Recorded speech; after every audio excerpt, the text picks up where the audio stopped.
કોઈ આળસ ના કરતા પાલનપુરને બજારમાં ત્યાંના ચરોતર ગામે 1 લાખ લોકો જિલ્લાના ભેગા કરવાના છે અને 1 લાખ લોકો જ્યારે ભેગા કરવાના છે ત્યારે મીડિયા એની નોંધ લે અને આખા દેશની અંદર એવો મેસેજ જાય કે બનાસની બેન ગેની બેનનું ફોર્મ ભરવા માટે બનાસકાંઠાના આધારે આલમ 36 ફોર્મ ઉમટી પડી છે ત્યારે જે દરેક વિધાનસભામાં 10,000 વોટ એવા હોય કે જે જીતમાં બેહવા વાળા હોય એ માહોલ જોવે એટલે 100% એમને એમ લાગે કે આ જીતે તો એ બાજુ આપણે આપીએ અને 7 વિધાનસભા છે તો 1 લાખ લોકોને જોવા 70,000 વોટ વધે કે ના વધે?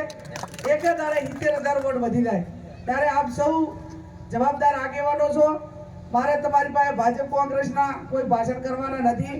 આપણા આગેવાનોએ તમને ખૂબ સારી રીતે ટકોર કરી કે ઘણા બધા આખી જિંદગી રાજકારણમાં કાઢી નાખે છે.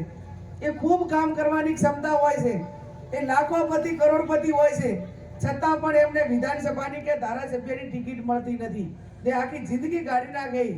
આજે 4 વખત ધારાસભ્યની ટિકિટ અને આ 5મી વખત આ આઝાદીના 75 વર્ષમાં બનાસકાંઠા ઠાકોર સમાજને લોકસભાની ટિકિટ આ પહેલી વખત મળી અને પહેલી વખત મળી જાય.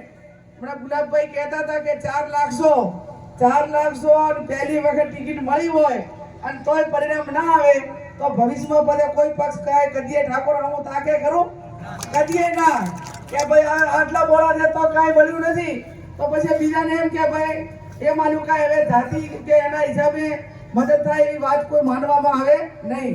ત્યારે બાબર તાલુકામાં મારે કોઈ રાજકીય મેં કીધું ભાષણ નથી કરવાના. આ બધા જે જવાબદાર આગેવાનો એ તમારી પાસે વિનંતી કરવા ક્યારે આવ્યા છો અને આ લોકસભાની ટિકિટ ચારે મળી છે કે આ 20 વર્ષમાં તમે બધા હારા રહ્યા છો, તમે મને મોટી કરી દે ને એટલા માટે આ લોકસભાની ટિકિટ મળી છે ને આ બધા આઈ બેઠા. તમે બધા હોમાળો કર્યા હોત, બીજા સમાજોને હેરાન કર્યા હોત, જ્યાં નાના મોટી ઘટના બની હોય અને એ ઘટનાનું સમાધાન ના કર્યું હોત તો આજે એમ કહો કે આ ઠાકોરો સાથે એ બરોબર છે, એની બેનનો ઠાકોર ઉપર કોઈ કંટ્રોલ નથી અને બીજા સમાજોને હેરાન કરે છે. તો આજે એ મેસેજ આગળ બનાસકાંઠામાં બધે ઉવાપો થયો હોત કે ના થયો હોત? એની જગ્યાએ ખાલી એક આગેવાને ખોટી રીતે આઈને ભાષણ કર્યું તો એને ઘરદારવું પડ્યું ને આજ તમે બધે ઠપકો આલ્યો. સાહેબ આ છોકરા તો જેદાને ઠાકરસિંહભાઈના વિરુદ્ધમાં બોલ્યા ને એ દિવસે 45,000 સ્ટેટસ ચડાયા હતા ગુલાબભાઈના બે એટલે ચિંતા ના કરો સમગ્ર ઠાકોર સમાજ કેપી સાહેબ, ગુલાબભાઈ, નરસિંહભાઈ જ્યારે તમારે જરૂર પડે ને એ ટાઈમે હાકલ કર દઉં. મારો ઠાકોર સમાજ જ્યાં તમે કહો ને ત્યાં આવીને ઉભો રહે છે. અમે એ સમાજ છીએ કે કોઈક અમને વેત નમે ને તો હાથ નમવાની જવાબદારી એ અમે ઠાકોર સમાજે કાયમી રાખી છે અને આવનાર સમયમાં પણ રાખશું. એમાં કોઈ પણ ચિંતાનો વિષય સાહેબ તમારા માટે નથી. ત્યારે આપ સૌ મારી છેલ્લી વિનંતી એટલી જ છે કે હવે મારે આખા જિલ્લાનો પ્રવાસ છે ઘડાથી કરીને અંબાજી, તો હવે હું ભાભર તાલુકામાં આ મીઠાપટ્ટામાં બિલકુલ ના આવું તો ચાલશે ને?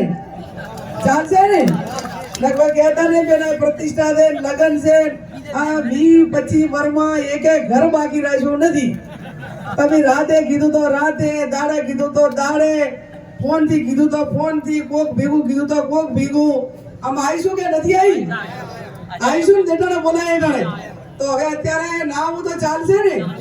તો બસ આ 15મી તારીખે તમે બધા ફોર્મ ભરાવા આવજો અને 7મી તારીખે જેમ 2017માં વોટિંગ કર્યું હતું એવું ને એવું જ્યાં હોય ત્યાં ગુજરાતમાં હોય, મહેસાણા જિલ્લામાં હોય, કચ્છમાં હોય, પોતપોતાના ગામનું લિસ્ટ બનાવી અને જે રીતે મગાવવાના હોય, બોલાવવાના હોય એ બધાને બોલાવી લેજો અને 15મી તારીખે ફોર્મ ભરવા માટે આ પટ્ટામાંથી એક ગામમાંથી 4-4, 5-5 ડાલા કરવાના છે અને આ પટ્ટામાં જેટલા ઢોલ હોય એટલા બધા લેવાના છે અને બધા મોટિયાને બધાને મારી વિનંતી છે કે કોઈને ખુલ્લામાંથી આવવાનું નથી, બધાને ફેટો બાંધીને આવવાનું છે.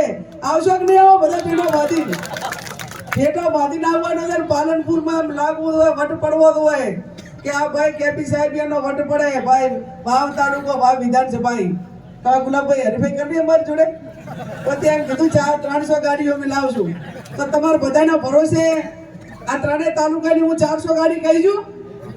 કેપી સાહેબ ચમનું થાય બોલો.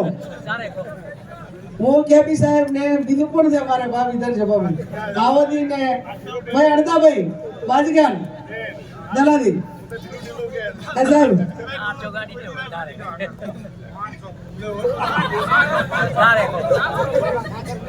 ડાલા હોય ઇકો ગાડી હોય આપણે અહીંથી 500 થી વધારે હોન્ડા લઈ જવાના છે અને જે પણ તમારી પાસે સાધન છે એ તમામ પ્રકારનું સાધન લઈને 400 ગાડીઓ વાવ વિધાનસભાની પાલનપુર મુકામે ફોર્મ ભરાવા છે અને એમાં જે કરવું પડે એક દાડો બધું કામ પડતું મેળવું નાણાં મળશે પણ ટાણા નહીં મળે.